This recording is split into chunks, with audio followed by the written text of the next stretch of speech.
Buenos días o buenas tardes. Vamos a iniciar esta conversación con un arquitecto y un abogado que han tenido una excelente experiencia de vida en China. Se fueron muy jóvenes a China, recién graduados. Antonio Ochoa, de la Universidad Central de Venezuela, de arquitecto, y Jenny Mendoza, abogado de la Universidad Central de Venezuela también, y que tuvo una preparación de especialización en derecho ambiental y en propiedad intelectual. Hemos pensado que es muy interesante conversar con ellos porque ya tienen 10 años aquí en España, alrededor de 10 años en España, de que se regresaron de China. Y en China vivieron más de 30 años, lo cual quiere decir que ellos tienen una experiencia de vida importante en la ciudad, donde vivieron, trabajaron, ahí educaron a sus hijos, es decir, estuvieron integrados en lo que significa el día a día en una sociedad completa. Ellos se han regresado a España y acaban a su vez de regresar de China, de un viaje que fueron, y nos parece muy interesante que empecemos a hablar de cómo ellos han conseguido la sociedad donde vivieron, qué cambios han habido, qué cosas les ha llamado la atención, y hemos titulado esta reunión 10, China 10 años después. Vamos a organizar la presentación en tres temas que hemos acordado. Uno, que trate sobre la arquitectura y la ciudad. El otro, sobre los aspectos tecnológicos que ellos han apreciado. Y el tercero, todo lo que son los aspectos sociales y políticos que ellos han podido observar, han podido anotar y han vivido, pues, han estado 31 años allá. Entonces, para comenzar, me gustaría que nos sintamos eh,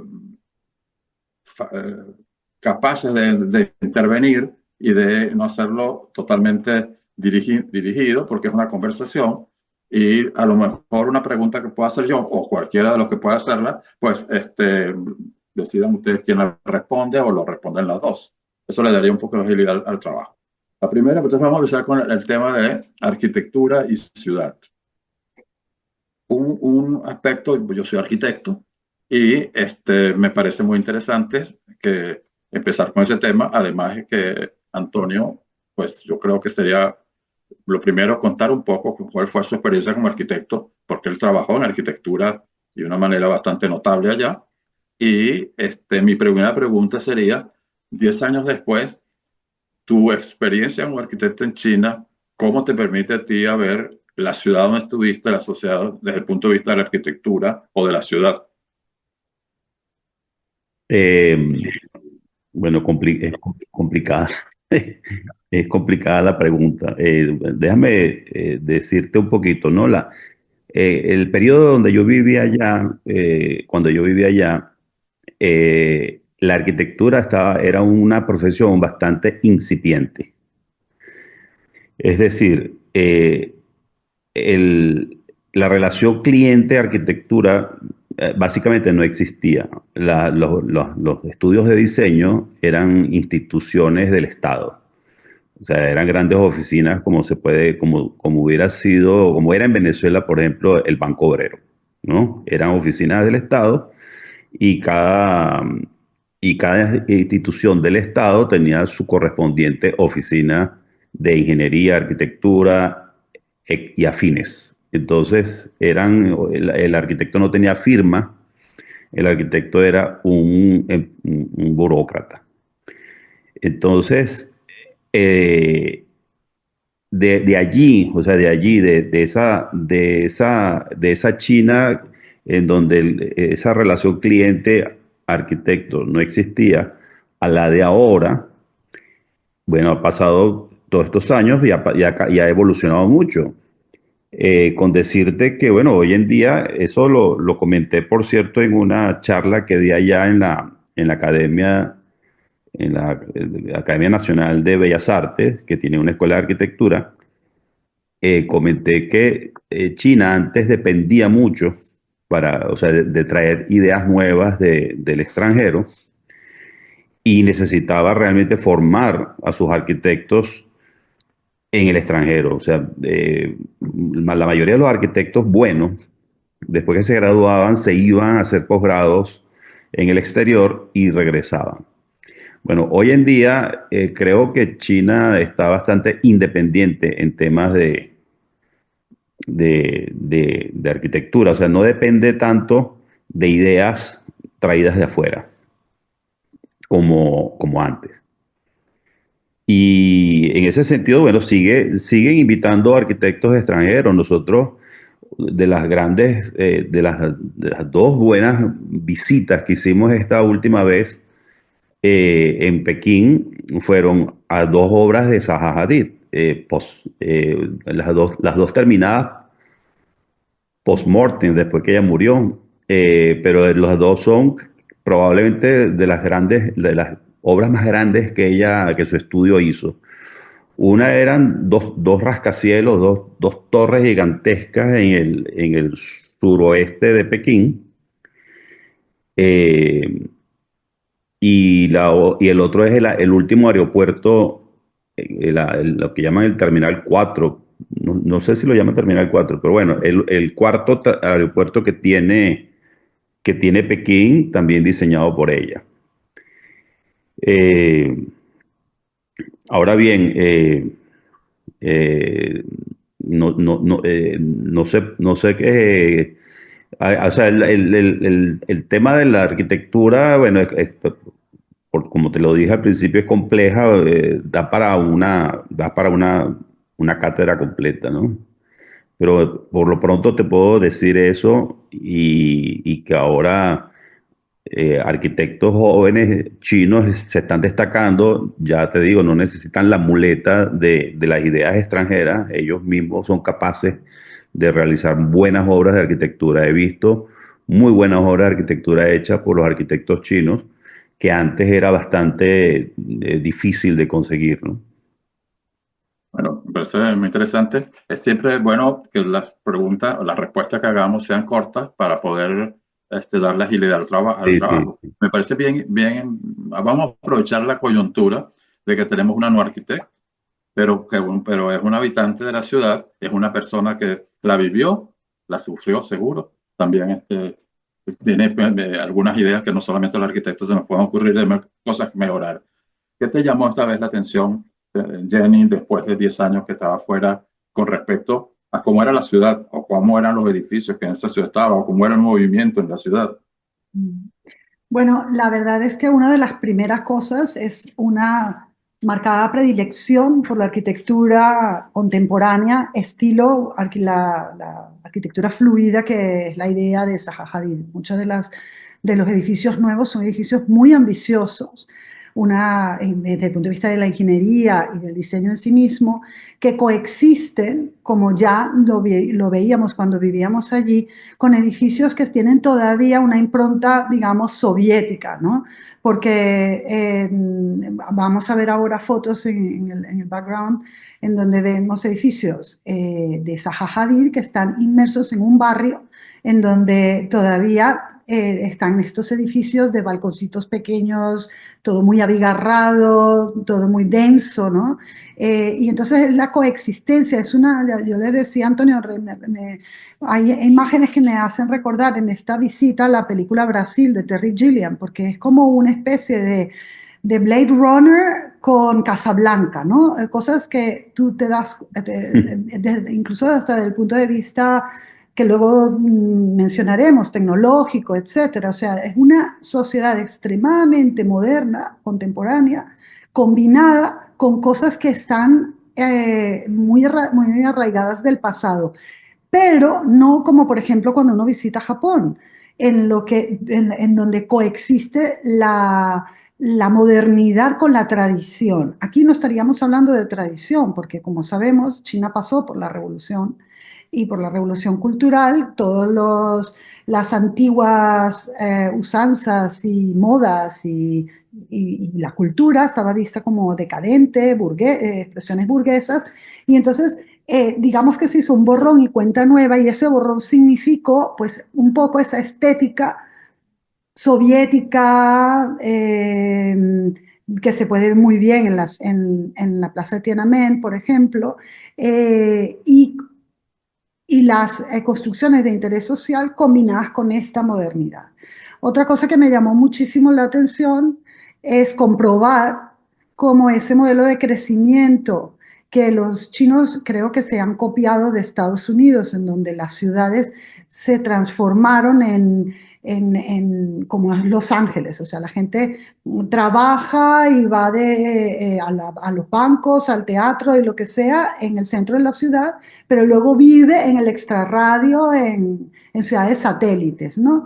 Y entonces, pues eso tiene un montón de consecuencias en el tráfico, etcétera. Nosotros esta vez vimos que eso se había arraigado y se había incluso hasta subrayado, se había creado todavía más parches de la ciudad que están totalmente desconectados con las áreas que nosotros frecuentábamos antes. Entonces tú de repente te montas en un coche 1 hora de camino y llegas a un Pekín que no existía cuando nos fuimos, que tiene una serie de servicios, edificios, torres, rascacielos apoteósicos, como ese donde está el de Zaha Hadid, en la mitad de ningún lado, alrededor es totalmente baldío, ¿no? Estuvimos hablando previamente, hace un par de días, de esta conferencia, y ustedes me comentaban algo que a mí me llamó mucho la atención, y me parece que Jenny es muy buena porque para responderlo, aunque por supuesto, Antonio, si tienes algo que decir, pues lo dirás. Es que Jenny, recordemos que trabajó en la parte ambiental y hizo su experiencia en esa parte, ¿no? ¿Y cómo viste tú la parte ambiental en la ciudad ahora? Porque parece ser que ha habido un cambio importante, según ustedes me dijeron.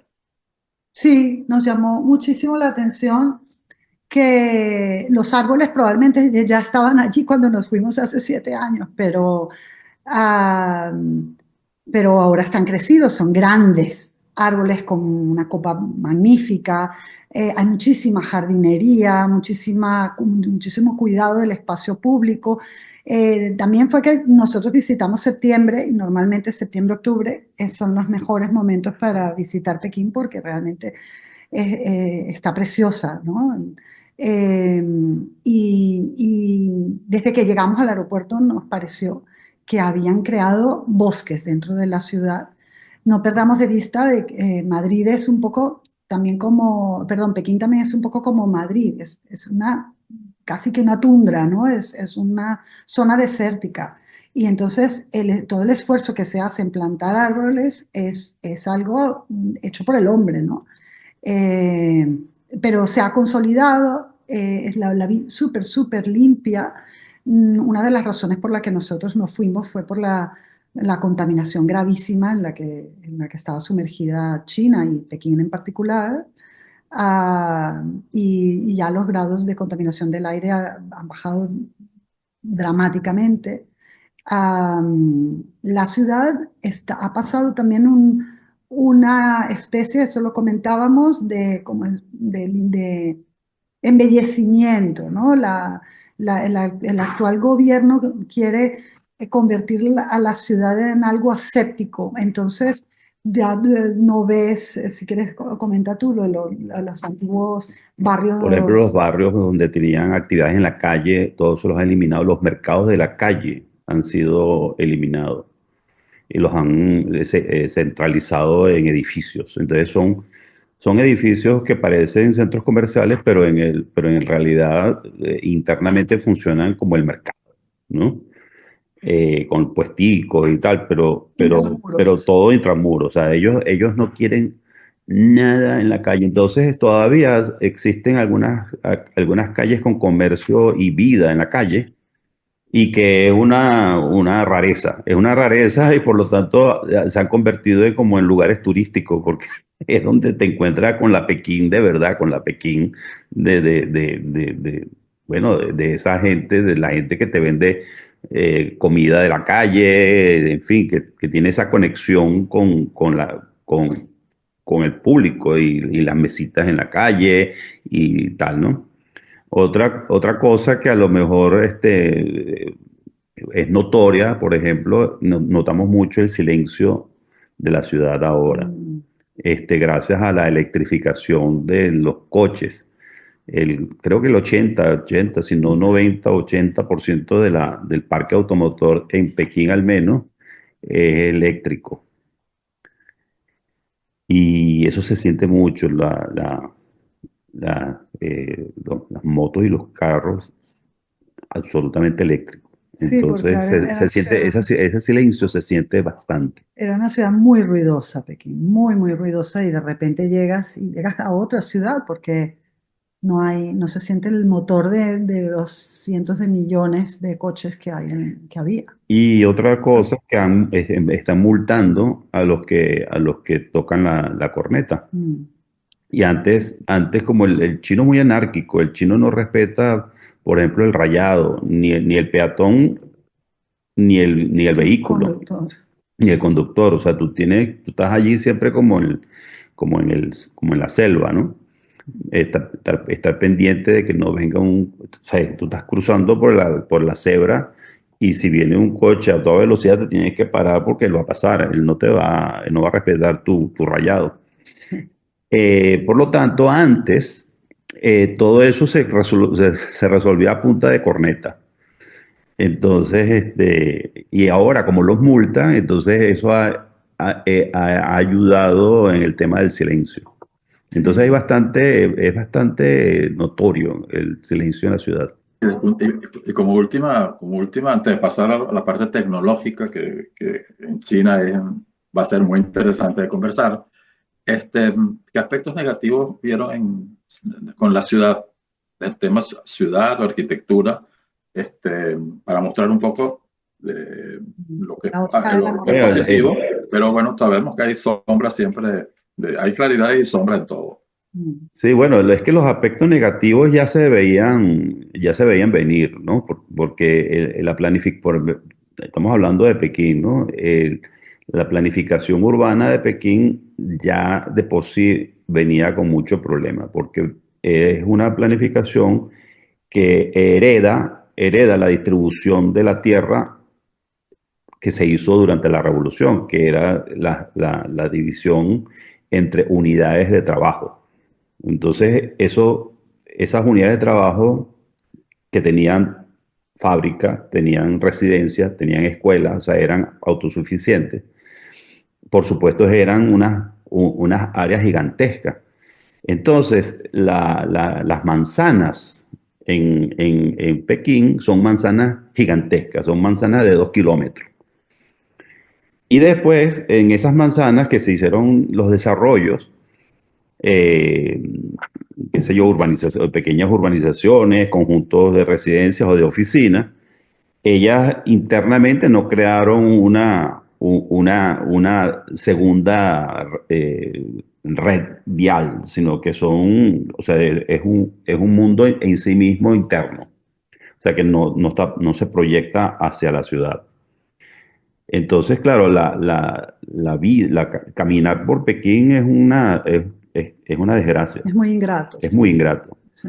porque son 2 kilómetros entre avenida y avenida en donde no sucede nada. Porque además normalmente esa concepción de la ciudad prohibida, amurallada, de alguna manera se ha mantenido, la tienen muy intrínseca. Y entonces tú no puedes entrar a uno de estos complejos. Es curioso porque tienes que entrar por el estacionamiento, por la entrada de los coches. Muchos de estos grandes complejos donde, por ejemplo, el China World Trade Center, que está allí en el pleno centro neurálgico de Pekín, yo no te sabía decir por dónde entra el peatón. O sea, tú entras por donde entran los coches. Está totalmente bloqueado. Y entonces lo que decía Antonio, que se hace muy ingrato caminar porque tú vas en avenidas muy, muy anchas, muy amplias, porque también otra cosa que le explicaré ahora, hay una regulación en la distancia en que tienen que haber los edificios. Entonces son avenidas de 3 canales vehiculares en cada sentido, o sea, 6 canales, y tú caminas por una acera muy ancha, en lo que tienes de este lado es un muro. Entonces tú estás caminando entre coches y muros. Y si no era en y toda si la no es un ciudad. muro, es un colchón vegetal para hacerlo bonito, por supuesto, Sí, pero que no ayuda, lo que hace es desayudar. Eh, por cierto, quería hacer un comentario sobre esto en relación a que hoy en día, en este momento, está visitando a Caracas el arquitecto que se acaba de ganar este año el Pritzker Prize, que es Riken Yamamoto. Y el proyecto que él hizo en Pekín, que se llama Chiang Soho, es el primer proyecto donde trata de que esos conjuntos sean permeables. Entonces, es probablemente, creo yo, que es el primer proyecto rompedor en ese sentido, en el sentido de que no es amurallado, no es cerrado sobre sí mismo, sino que es permeable, es abierto. Y también rompió otra cosa que era muy tradicional, al menos en Pekín, en el norte de China, que es los edificios francamente orientados norte-sur. En este caso, norte-sur significa que todas las fachadas norte están en sombra y todas las fachadas sur están iluminadas. Entonces él rompió esto haciéndole un giro de 30 grados a los edificios y de esa manera todas las fachadas tenían parte de luz. Sí. parte de luz durante el día. Y al principio los chinos estaban totalmente chocados. Ellos decían, yo no puedo vivir en un edificio que no está orientado norte-sur. Era, o sea, de verdad, chocante, pero ese edificio, ese conjunto fue clave en el cambio de mentalidad de la ciudad. Bueno, hago esa salvedad justamente porque ayer vi que estaba visitando Caracas y me dio mucha alegría porque yo tuve la oportunidad de trabajar con él y con su equipo, ¿no? Sí. Bueno, ya que estás tocando ese tema, ustedes cuando estuvieron allá, eh, tuvieron muchísimo contacto con excelentes arquitectos, no solamente chinos, sino también internacionales. Tengo Sí. entendido, y me corrigen cualquiera de los dos, que tú, Antonio, fuiste encargado para la Bienal de Venecia de organizar un proyecto fabuloso que hablamos mucho la vez pasada en la anterior presentación tuya, pero que en esta, yo creo que con esto podríamos nosotros tratar de cerrar el tema ciudad. Sí. Esa relación que tú tuviste con esos arquitectos que tenías que invitar a nivel internacional, pero también había muchísimos chinos. De hecho, estaba hablando ahorita de este señor Yanamoto, ¿no? Japonés. Ajá, el, el, um, ¿has tenido oportunidad de ver nuevos arquitectos chinos allá? ¿Con quién cuéntanos un poquitito de por qué tú tuviste ese acceso a toda esa jet set internacional de arquitectos y si eso continúa? Y después Bueno, pasamos al de tecnología. eso es porque yo comencé a trabajar con una pareja joven de promotores inmobiliarios y, y probablemente yo soy un poco responsable de eso en el sentido que yo les introduje lo que era el valor del diseño en estas promociones que se suponen que en el mundo entero de las promociones inmobiliarias siempre son las más antidiseño y antiarquitectónicas que hay. De hecho, fíjate tú que en Caracas, porque es notorio las obras ¿cómo se llama este que hacía los balcones? Bekov. Bekoff, ¿No? la arquitectura de Bekoff. Bueno, porque él tenía una clientela muy específica y él se podía dar el lujo, porque además él es el arquitecto promotor, y se da el lujo de introducir grandes balcones, grandes cosas y tal. Y entonces era la excepción, pero cuando tú veías todo lo que es arquitectura comercial, lo menos que había ahí era diseño. Era todo cosas muy pragmáticas, muy prácticas y atacando el gusto de la masa para, para la venta. De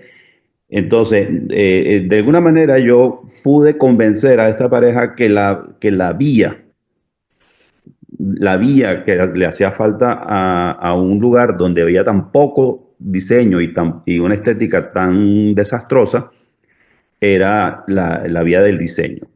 Cuando ellos ven que triunfan, o sea, triunfan porque el primero y el segundo proyecto que se hizo utilizando el diseño como clave, entonces, claro, y además con éxito, entonces empezamos con la idea de invitar arquitectos extranjeros. Este proyecto que tú estás mencionando, que fue a la Bienal, originalmente era mucho más ambicioso del que terminó siendo.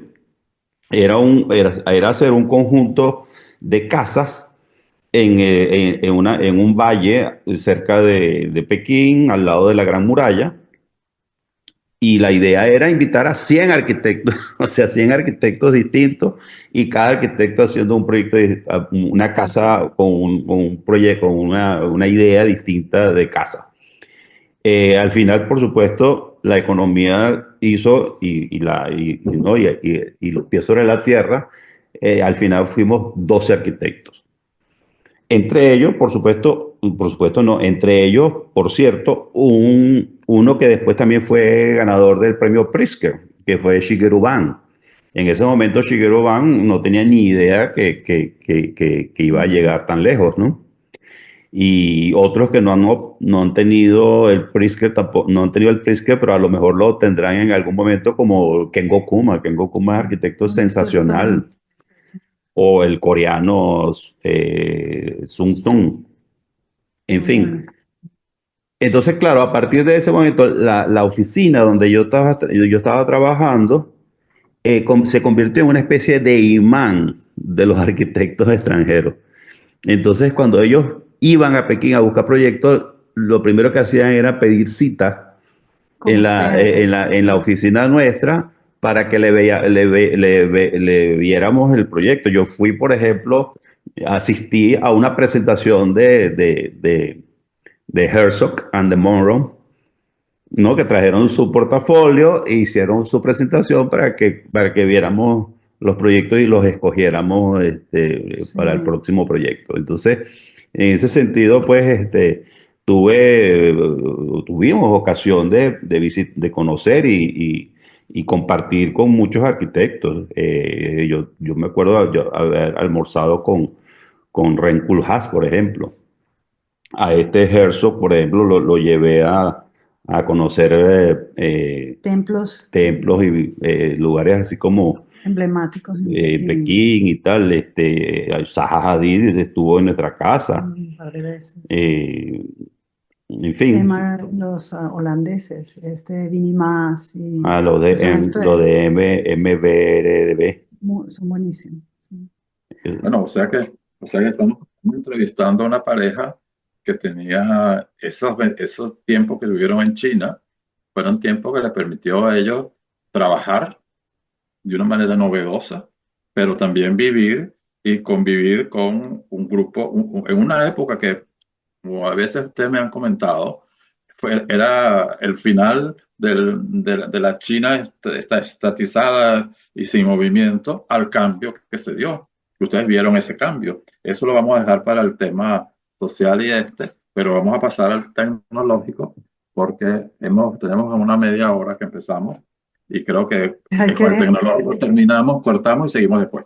Sí. Antonio lo edita, pero una de las cosas que yo quería hacer como corolario de lo que él acaba de decir, de la invitación de todos estos arquitectos, y que ahora, cuando volvimos este septiembre, nos chocó muchísimo positivamente, y es constatar una vez más lo ambicioso que es el pueblo chino. O sea, ellos no se conforman con lo que nosotros llamamos lo diáfano. Es que esto es un espacio diáfano, le ponemos 4 cosas y con eso, o sea, tanto los promotores como los propios clientes quieren la salida más fácil, ¿no? Es lo que hemos nosotros notado, por ejemplo, este tiempo que tenemos en España. El chino es extraordinariamente ambicioso y quiere lo mejor. Este edificio que estaba diciendo Antonio, de las 2 torres, que se parece uno porque tiene como una camisa que lo cubre, pero son dos torres que están como conectadas, ¿no? Pero no se tocan.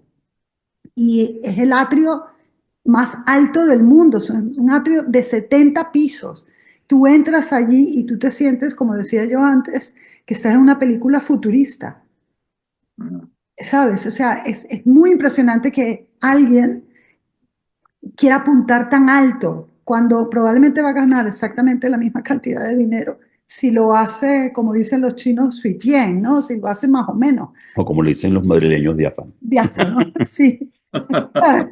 Este, es una cultura que te asombra muchísimo, ¿sí?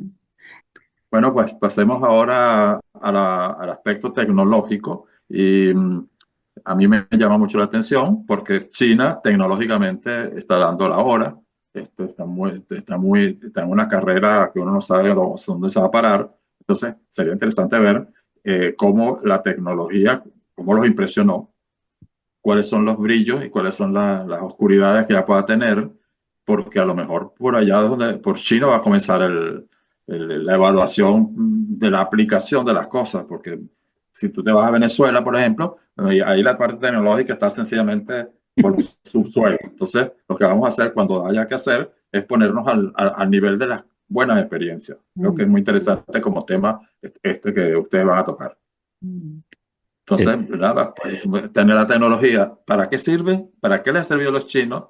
¿Y para qué? ¿Cómo lo han visto ustedes? ¿Ha cambiado algo? ¿No ha cambiado? ¿Está previsible? Bueno, déjame comenzar con esta idea eh, que es que a lo mejor no tengo razón, pero es la sensación que tengo, que es que los chinos en realidad no son muy buenos produciendo nuevas tecnologías. Es la sensación. Ideándolas, sí, Exacto, es la sensación creándolas. que tengo. Yo creo que en los países como Alemania o Estados Unidos hay un gran esfuerzo en las universidades a nivel económico apoyando La la innovación. innovación tecnológica. Pero los chinos sí tienen una gran capacidad de tomar lo que se han inventado y, y darle unos usos mucho más comerciales o globales. Ajá, entonces un ejemplo de ello, por ejemplo, es el WeChat. El WeChat es una aplicación que todo el mundo tiene en su teléfono igualito que el WhatsApp. Pues en ese WeChat tiene todas las funciones que tienes con 20 aplicaciones que tú tienes en tu móvil, ellos lo tienen en una sola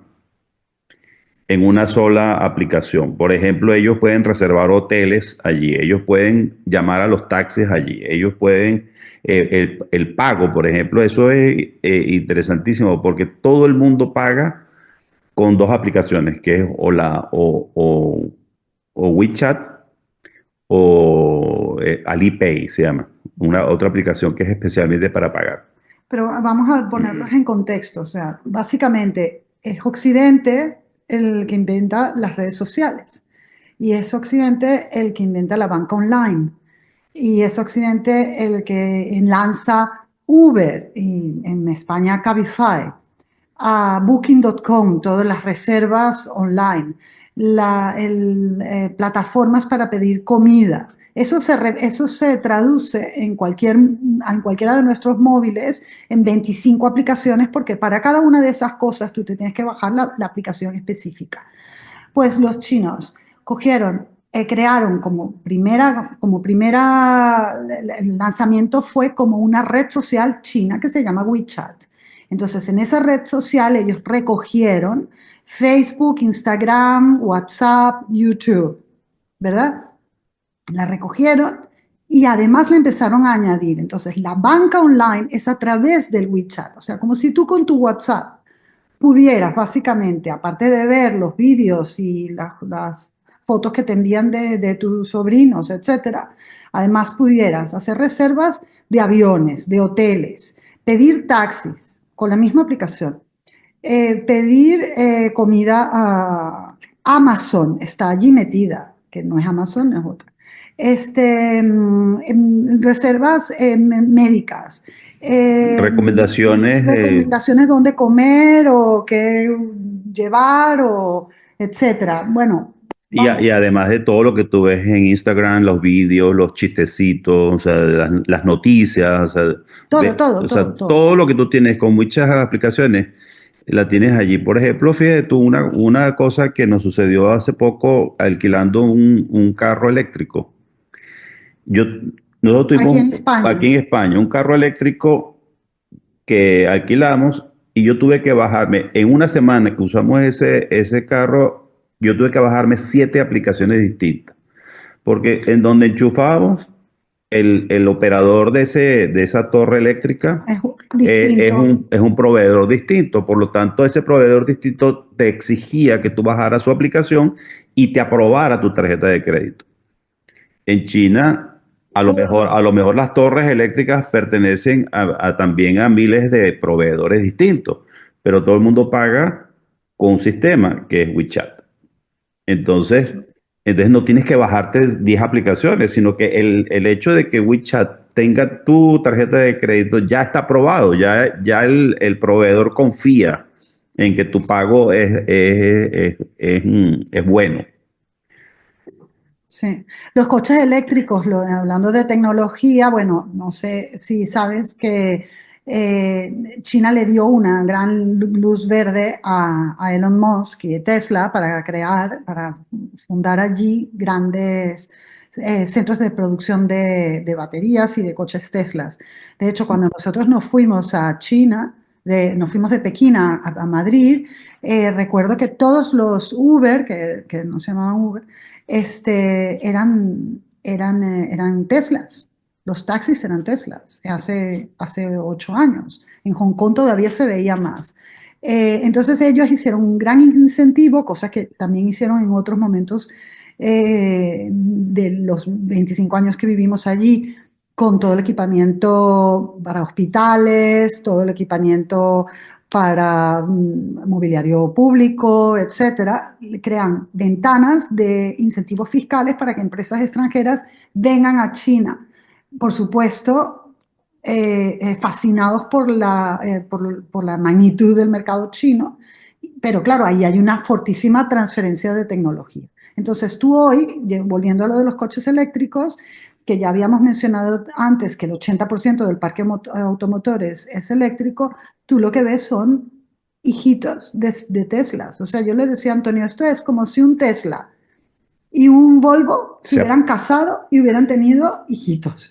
Porque en los logos, los tableros, la parte, además es muy graciosa porque la parte de adelante parece un Tesla, pero la parte de atrás un parece un Volvo. Volvo o un Mercedes-Benz, ¿no? Entonces tú cuando los ves de perfil dices, ¿este coche qué le pasó?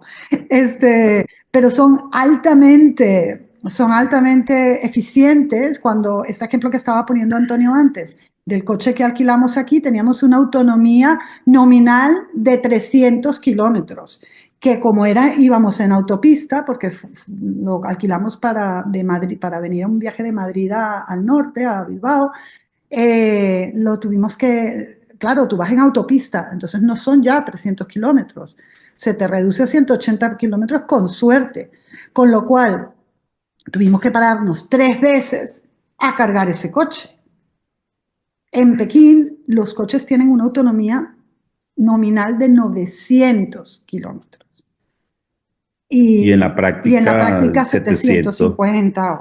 Pero O claro, eso sea, te permite ir y venir sin cargar la batería de Madrid a de Madrid Bilbao. a Bilbao y de Bilbao a Madrid de vuelta. Sí. O sea, realmente ellos han llevado la, las ideas y han ejecutado las ideas y como son tan ambiciosos, lo han llevado 5 pasos más adelante. Y eso es muy interesante. La Claro, eficiencia. ellos cuentan con la economía de escala de 1.400 millones de habitantes y cuentan también con un gobierno, con un sistema de gobierno que cuando el gobierno dice por aquí vamos, no hay discusiones y no hay votaciones y no hay nada. Eso tiene, por supuesto, unas grandísimas cosas negativas, obviamente, pero también tienen la parte positiva de que cuando dicen lockdown por la pandemia, de ahí no se mueve ni nadie pega un grito ni hace un cacerolazo. O sea, Eso Mire, fue y una pregunta que les quiero hacer, porque esto está en el tapete en cualquier conversación que haga uno a Occidente, el control. O Sí, sea, tecnología implica control. claro. Pero el control puede llegar a ser orwelliano o quién sabe cómo, Lo pero es, No, no, el de lo los es. chinos es Claro, o sea, por peor. eso que vieron tienen, ustedes allá es para uno ver si podemos aprender algo que hacer para evitarlo. Si hay que evitarlo, porque a lo mejor no hay que evitarlo. ¿Qué bueno, opinan ustedes? la verdad es que los chinos viven en un programa del Gran Hermano, 100%. O sea, ellos, esto que te estoy diciendo del WeChat, que todo lo haces a través del WeChat, también significa Control. que el Estado sabe exactamente hasta cuándo estornudas. Mm. Sí, las Porque, conversaciones se escuchan. Mucha gente que quiere hablar temas sensibles apaga el teléfono mm, porque todo el mundo sabe que te están escuchando. bueno, cuéntame lo de los Bueno, lo taxis, de los taxis, a nosotros nos llamó mucho la horroroso. atención. De ver, eso fue quizás el primer shock que tuvimos nosotros, porque en los 25 años que vivimos allá, los más conversadores de todas las personas que te encontrabas eran los taxistas. Los más entrometidos Y también. eran entrometidos. Ellos le decían ni hao, que es hola, y ya era una excusa para ellos decir, ay, pero tu chino es buenísimo, y entonces empezaban a hablar, Te ¿no? preguntaban hasta la edad, Todo, todo. cuánto ganabas, Cuánto pagabas de alquiler, todo, todo, todo. todo. O sea, era increíble, no se cortaban un pelo. Bueno, esos eran los taxistas en nuestra época. Resulta que ahora regresamos y ni un taxista nos dirigió la palabra. Y nosotros, oye, ¿será que les caemos mal? ¿Será que hay una orden contra los extranjeros? No sabíamos por dónde iba la cosa. Y cuando empezamos a indagar, dice, no, es que nadie, lo están filmando y lo están escuchando. De manera que ellos simplemente, para evitar cometer algún error, no hablan. No hablan con nadie, no es con los extranjeros, no hablan ni con los pasajeros chinos. Sí.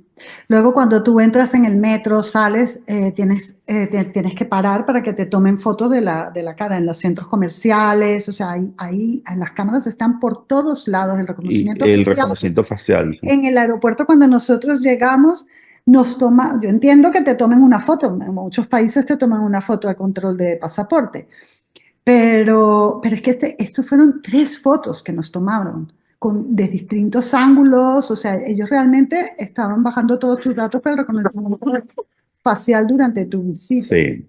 Era muy impresionante. Luego, el hecho como estábamos hablando antes, de los pros y los contras de la tecnología, bueno, en el caso del WeChat de esta plataforma omnipresente en la vida de los chinos, está el hecho de que, claro, durante la pandemia no hubo turismo y para ellos el lockdown, el confinamiento duró 3 años. Entonces, claro, el turismo separó la mayoría de los hoteles que en una sola calle está el Waldorf Astoria, el Península, el Ritz-Carlton, o sea, todos los grandes hoteles del mundo están en Pekín con varias sucursales, o sea, con varios puestos, ¿no? Y Vacíos. estaban vacíos, la gran mayoría de los hoteles de línea internacional estaban vacíos. Y cuando visitamos, por ejemplo, la ciudad prohibida, que es, como decir, la meca que hay que visitar en Pekín, eh, No había no, extranjeros. yo conté 6 extranjeros, 6 extranjeros nada más. Entonces, ¿cómo haces tú para volver a incentivar el turismo hacia China cuando todos los servicios están vinculados al WeChat? Y el extranjero no tiene WeChat. Los extranjeros no tienen Y mucho WeChat. menos tarjetas dentro del WeChat. Claro, tú puedes meter tu tarjeta dentro del WeChat, una tarjeta no china, una tarjeta extranjera, que de hecho lo Tuve que hicimos. hacerlo, sí. Pero cuando nosotros nos fuimos, que WeChat existía, estaba en PIN, es decir, todas las funciones estaban traducidas, digamos, al alfabeto Latino. latino, ¿no? Y ahora ya no, ahora si no conoces los caracteres no puedes navegar en el WeChat. Entonces, eso es un grandísimo contra de esta tecnología, porque es realmente endogámica y los cierra todavía más. O sea, no solamente que hay un gran control sobre el individuo chino, sino que además hay un bloqueo para que pueda existir una permeabilidad de culturas que en definitiva nadie puede negar que dio como resultado este boom magnífico que ha sido la evolución china en los últimos 30 años. Entonces, entre el lockdown y las medidas gubernamentales y esta tecnología que refuerza más las medidas gubernamentales, no sé cómo van a ser ellos. ¿Cuál es el siguiente paso que tú preguntabas antes? Si van a seguir creciendo, no sé cuál es el siguiente paso que se podrá dar allí. O sea, que pareciera que es inevitable que la tecnología se ha ido desarrollando muy fuertemente en dando servicio, pero implicando un control que, bueno, no sé si nos acostumbraremos, pero que molesta, que preocupa, que preocupa. O sea pero entiendo bien que lo que están diciendo es que China no es un país occidental, no tiene un sistema muy centralizado, donde ellos pueden montar eso con mucha más facilidad Claro, que en Occidente. sí, sí. Claro. Pero bueno, entonces vamos a decir que la tecnología, aparte de eso, ¿hay algún tema que quieran hablar antes de que pasemos a la parte social y política? Sí, yo quería comentar algo que también tiene que ver con, como habíamos hablado, los pros y los contras de la tecnología. Está el tema, obviamente, ese gran incentivo para los coches eléctricos que ha dado el gobierno chino y que han sido muy exitosos. La otra cara de la moneda está no solamente en proveniencia ética de esas tierras raras para hacer Baterías. esas baterías, ¿no? Ya hay un libro muy bueno que se llama China va de safari, que es de un periodista francés, creo que recordar, que fue cuando China empezó muy agresivamente a firmar contratos muy beneficiosos, teóricamente, en África. Y toda la estrategia que esto llevó, y estoy hablándote de hace 10, 15 años, era para monopolizar lo que se llaman las tierras raras. Son estas tierras que son muy, muy estratégicas para el tema de energía y para el tema de telecomunicaciones y que sobre todo están localizadas en el Turquestán, en Afganistán, por ejemplo, en África y en América Latina. Entonces, para un productor de coches eléctricos canadiense es muchísimo más caro porque hay una serie de protocolos éticos para lo que le llaman, bueno, para la extracción y de dónde provienen esas tierras raras, ¿verdad? En el caso de China, ellos han firmado contratos, nosotros tenemos una parte que nos duele particularmente, que es el arco minero del Orinoco. Hay un artista que recomiendo que lo busquen en otro momento, de apellido Sarraceno, que es un argentino que tiene un trabajo precioso sobre la paradoja de que para que los alemanes o los europeos se sientan muy cool porque tienen coches eléctricos y no estoy contaminando, y yo tengo un coche eco, hay comunidades en el sur de América Latina que están perdiendo su forma de vida porque las llamas, las vicuñas y las alpacas se están muriendo por la contaminación del agua para la extracción de las tierras raras. Entonces, por un lado, eso suena súper bien, que ya no hay contaminación en Pekín porque el 80% del parque automotor es de baterías eléctricas. Pero, ¿de dónde vienen las baterías eléctricas? ¿Y a qué está afectando? A qué es lo que está afectando a nivel global y geopolítico.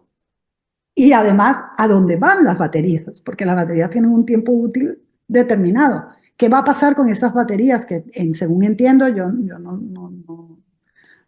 solo he leído un poco sobre este tema, pero las baterías son altamente contaminantes para cuando se desechan. Entonces, ¿qué va a pasar? Hemos pensado en eso, ha pensado el gobierno chino en eso.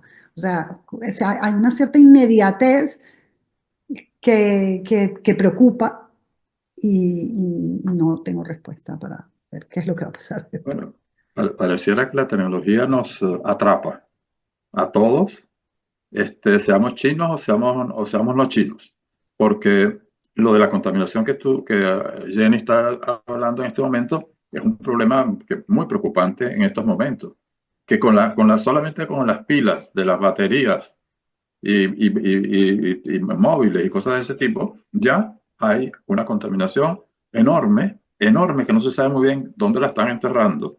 Están contratando a otros países para que la acepten y que ellos paguen a otros países para que dejen hacerlo. Me imagino que América Latina, África o Europa del Este, lo que sea. Pero ese es un tema que pareciera que va a influir en el futuro si evolucionamos bien. Podemos seguir como estamos y la contaminación no se le hace caso por el negacionismo que hay. Ah, no, eso no importa porque eso se lo va a llevar tal cosa o el tiempo, lo que sea. El mar de los sargazos, los mares de plástico que hay, pareciera, yo no sé si lo último que me enteré es que tiene una superficie igual a un país mediano. No un país de los pequeñitos de pocos kilómetros, sino que es enorme. Sí, Y eso va a necesitar unos gastos tecnológicos gigantescos para reciclarlo, para quitarlo, eliminarlo. sí. Este tema me parece que es un tema a repetir porque Sí. yo creo que hay que pensar un poco más qué No, y hacer. Es que, muy bueno que le hayan tocado porque me Y, parece que y China es el sitio precisamente para hacerse las preguntas de este tipo, porque son los y que más a lo mejor avanzados. ahí está la clave de la alianza de Elon Musk con Trump. Sí, puede ser. ¿Lo estás pensando en el sitio positivo o como cosa no, negativa? No, estoy diciendo ni positivo ni negativo, sino positivo para ellos, obviamente, para ellos para dos. Musk, porque acuérdate que Trump no es un amigo de las tecnologías verdes en particular. No, es No. enemigo Sí, sí, declarado. sí. Es un enemigo de esta teoría de la, ¿cómo se llama? De la huella ambiental. Y a lo mejor, bueno, a lo mejor Musk ve que su empresa está en peligro, corre peligro. Pero hay Bueno, que defenderla. Claro, Hay que sí, claro, defenderlo. claro. Por eso, ese es un tema Este, de ellos. la parte tecnológica me parece que bueno, es clave porque por toda la importancia que tiene que tener. Porque la tecnología está avanzando a unas velocidades que nos dejan atrás hasta de comprensión. sí. Pero bueno, tenemos como el tercer y último tema, el aspecto social y político. Creo que Lo hemos Tocó, se ha tratado, tocado los hemos indirectamente. tratado, pero vamos a sí. focalizarnos en ellos, ¿no? ¿Qué significa social o qué significa político para el sistema chino? ¿Qué vieron ustedes en cuanto a lo social, costumbres, hábitos, maneras de ver la vida, o lo político, cómo se desarrolla ese control? ¿Hay más control, hay menos control? Yo creo que eso permitiría que hablemos un poco de lo social y que hablemos un poco de lo político en el poco tiempo que tenemos ahora. Bueno, yo particularmente sentí que había un mayor control en general. O sea, yo creo que y eso creo que lo siente todo el mundo con quien hablé, chinos, extranjeros, todo el mundo siente que hay un retroceso en lo político. Eh, a pesar de que siempre hemos vivido, el tiempo que vivimos en China, siempre vivimos justamente en un estado centralizado, una dictadura del Partido Comunista. Habían muchas libertades, o sea, libertades económicas todas. Y por ejemplo, en lo cultural, que al principio había mucha censura, durante el tiempo que estuvimos allá se fue realmente aligerando el tema de la censura. Pero hoy en día vuelve de nuevo la censura. O Mm, sea, está muy fuerte. De hecho, en estos días ya tiene ya más de un mes preso un artista chino de apellido Gao. Ellos son dos hermanos, ellos se conocen como los hermanos Gao. Uno de ellos está preso por una escultura que hizo hace 10 años. O sea, que es una represión o sea, Retroactiva. con retroactivo. Entonces, sí, y eso que hablábamos, pues, que los taxistas no te hablan porque están siendo escuchados. Cuando estoy hablando en reuniones entre extranjeros, de repente estábamos tocando temas sensibles y apagaban los móviles o los metían dentro del más profundo del bolso para que no se escuchara. O sea, todo el mundo siente que te están escuchando. Eh, Pero hay un tema muy interesante porque que volvemos al tema del WeChat y al YouTube, que allí se llama TikTok, etcétera.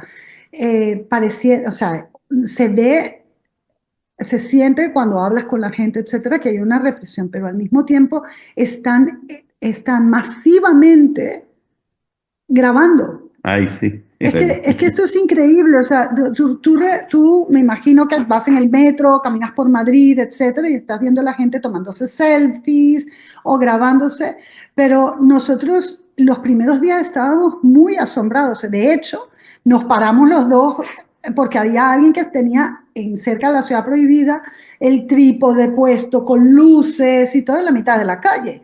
Él solo, además, es Sí, sí, autosuficiente para montarse su propio estudio improvisado en la calle. Y claro, nos quedamos así, y un señor que le ve la cara a Antonio de estupefacto, le dice, TikToker.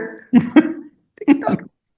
Mira, una preguntita que se me ocurre por lo que están diciendo. Y comparándola con las sociedades occidentales, aquí se dice, o sea, aquí hay preocupación, por lo menos, de que con todos estos sistemas de los que ustedes están hablando, lo que ha terminado es que darnos cuenta que todo el mundo quiere hablar, todo el mundo quiere contar su vida, todo el mundo quiere contar sus detalles. Entonces, uno está bombardeado de cosas que no le interesan en lo más mínimo, pero que ocupan esa nube, debe estar llena en un porcentaje altísimo de aspectos tontos, pero a lo mejor no lo son. Mira, ustedes pensarían volver a China Bueno, tú a sabes vivir. que de este viaje me ofrecieron eh, ir a dar clases un semestre por año. Eh, Todavía no se ha materializado, pero probablemente todos los de febrero a junio de cada año tenga que ir a dar clases allá. Es es la idea. Sí, Y pues me gusta, nos gusta la idea De volver. de pasarnos un claro, tiempo un tiempo allá. anualmente allá, sí. La verdad es que nos sentimos muy bien. Claro, para mí eran 7 años sin volver. Eh, Fue muy emocional, Fue este muy retorno fue emocionante, muy muy, bonito, muy sí. bonito. Y sobre todo lo que comentábamos era la grandísima energía que se siente en el momento que tú llegas a Pekín. Sí, sí. La gente es de verdad ambiciosa. Mira, Sí. te cuento un cuento. Estaba con un arquitecto que me estaba enseñando un restaurante de 3.000 metros cuadrados. Imagínate tú el tamaño del restaurante. Y me presenta a la dueña y la dueña, por supuesto, está azorada. Este, y me decía, perdona que no tengo tiempo para dedicarme a tu invitado, que era yo, ¿no? Porque aquí, bueno, tengo que estar controlando todo y tal. Total que al terminar la noche, cuando ella ya está libre porque se ha vaciado el restaurante, ya quedaba muy poca gente, ella se acerca pues al lugar donde estábamos nosotros comiendo y bueno, entonces se crea pues un pequeña conversación y bueno, me pregunta por la calidad de la comida y qué tal si en España se come bien chino. Yo le digo que no entonces entre esas conversaciones le digo, me encantaría llevarte a Madrid para que abras un restaurante allá. Y ella que venía de quejarse, de quejarse del exceso de trabajo, digo, vamos. Mañana mismo. Vamos, ella. De verdad que todo el mundo tiene mucha energía, mucho ánimo, muchas ganas de hacer cosas. Un arquitecto con la que estaba también viendo algunos proyectos, estábamos en su coche y ella también se quejaba. Nosotros los arquitectos no tenemos vacaciones, sino cuando el cliente lo decida. Ni tenemos Eso fines de siempre, semana. eso siempre es un poco por todos lados, ¿no? Porque uno siempre tiene que estar corriendo. Si te llaman, pues tienes que ir. Por eso, pero ellos lo asumen, ¿no? Ellos asumen Sí, sus fines de semana y sus vacaciones depende del cliente. depende del cliente. Y lo asumen de una manera positiva. Ella no se estaba quejando. Sí. O sea que veremos que ustedes van a participar en montar un restaurante chino aquí en Wow. Madrid. Me avisan para ir a comer de vez en cuando. Con ustedes, claro. Claro. Mira, yo creo que se nos está acabando el Sí, tiempo. sí, sí. Yo creo que vamos a tratar de cerrar. Bueno, Antonio y Jenny, estamos muy contentos de esta oportunidad de conversar y eh, me parece muy interesante de todas las cosas que he escuchado, que hay unas cuantas que llaman mucho la atención, esa posibilidad de que el poder de la comunicación se utilice de una manera que a veces no es tan positiva y que son los peligros que enfrentamos, la contaminación, que lo habéis tocado, y muy importante ese tema, con todas esas nuevas equipos que van a necesitar pilas y baterías y van a necesitarlas toditas y van a contaminar.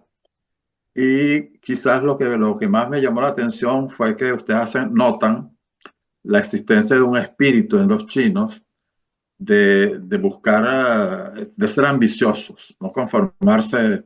Me parece muy interesante como característica de un pueblo porque me parece que es muy valiosa. Excelencia. Este, Ellos persiguen la excelencia y yo creo que eso resumen. eso me dejó muy marcado, me parece muy interesante, lo estoy diciendo como resumen de la conversación que hemos tenido y que le pueda servir a las personas que han escuchado esto, que lo van a escuchar, que pensar que esa búsqueda de la excelencia todavía es válida y muy importante. O sea, Mm. muchísimas gracias Bueno, por haber venido. Les dejo a ustedes para que ustedes nos digan adiós a todos nosotros otra vez. bueno, muchas gracias a ti por organizar la entrevista y a la Academia de Ingeniería y el Hábitat en su capítulo Madrid, España, perdón, Mm. por, por darnos concedernos este espacio. Muchísimas gracias y yo creo que, bueno, siendo precisamente una academia de arquitectura e ingeniería y hay muchísimos técnicos miembros, yo, vamos, me tomo la libertad de sugerir que quizás una nueva conferencia pudiera ser muy interesante si versa sobre precisamente las llamadas energías verdes, los angelitos de la guarda que han emergido y que quizás pueden ser unos demonios disfrazados, ¿no? Unos lobos disfrazados de oveja. Y eso creo que hay que explorarlo, hay que investigarlo. Bueno, entonces, Bueno, hasta la próxima gracias, hasta luego. y Gracias, muchas gracias por la invitación. gracias a ustedes dos. Hasta luego. Adiós.